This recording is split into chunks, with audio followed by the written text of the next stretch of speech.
2:45 খবর বলতেছি আমি। আমাদের বঙ্গবন্ধু টানেল এটার নিচ দিয়ে যাচ্ছে 12টা গাড়ি। টুল বক্সে নাকি 50 টাকা কাবিন করিয়ে আছে।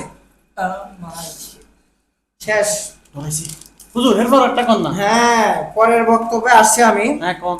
এই যে প্রতিদিন লেখা, ও মা গো খাইছে। হ্যাঁ, একটা মশা আর একটা বিমানে ঠাস খাইছে। খাওয়াতে মশার কিছু হয় নাই, বিমান ধ্বংস হয়ে গেছে। এটা কিভাবে সম্ভব? বাবা গো ঠাস খাইছে ঠাস এ হাত তো ডর করে খাইছে এখানে। হ্যাঁ, তারপর বঙ্গবন্ধু সো সো সো সো সো সোর সোর সোর কে মানে আমাদের বঙ্গোপসাগর সোর। আমাদের বঙ্গোপসাগরে আগুন লাগছে। হ্যাঁ হ্যাঁ, পানি সব পুড়ে গেছে। আমাদের সাগরে যা পানি ছিল সব পুড়ে গেছে।